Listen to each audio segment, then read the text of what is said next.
If we start with raw data, which is just the data set of numbers that you collect, we then start to analyze the data using descriptive statistics.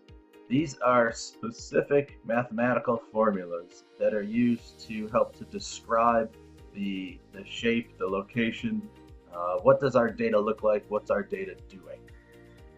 You can see here some of the explanations of those descriptive statistics. We'll go through each of them in depth. Measures of central tendency. Where is the middle of my data? There are three measurements of central tendency: mean, median, and mode. Mean is often referred to as the average. One of the other data, descriptive statistics of our data is median.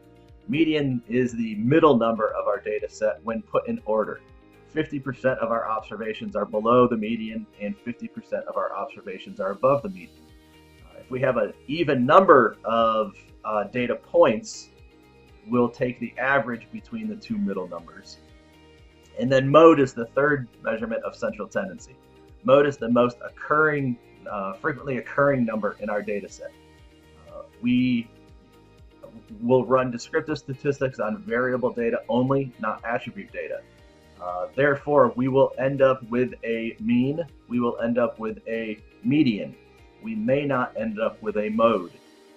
We may end up with multiple modes. If we have two modes, it's called a bimodal distribution. If we have more than two modes, it's called multimodal distribution. Some of the advantages and disadvantages of each of these measurements. One thing that I'd like to point out with the mean is that it is sensitive to outliers. Meaning, if you have one data point that is either really high or really low compared to the rest of your data sets, it will pull the mean in that direction.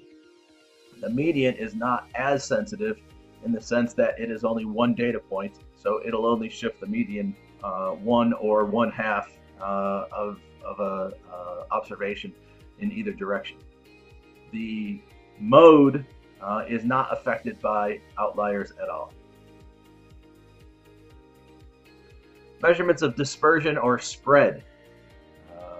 There are multiple measurements of dispersion and spread. Range is one of them. Range is the easy one. That is the lowest number subtracted from the highest number. One of the other ones that I want to point out is standard deviation. So you can see here at the bottom of the slide, mean, standard deviation, and variance all have symbols that are used, and those symbols vary between populations and samples. With the mean, the population is referred to as mu, and for a sample it is x bar. Standard deviation is sigma, and for a sample is s. And variance. Variance is the squared deviation. Standard deviation is the square root of variance. The reason that we use and report both standard deviation and variance is that we can do mathematical equations with variance that we cannot do with standard deviation. Again, the range, the smallest number subtracted from the largest number. Quartile deviation. It is half the difference between the first and third quartiles. What that does is it allows us to normalize the data a little bit more. Standard deviation, a little bit more complicated, and we have to make sure that our sample size is large enough. Mean deviation, using the arithmetic mean, and then variance, the square of the standard deviation.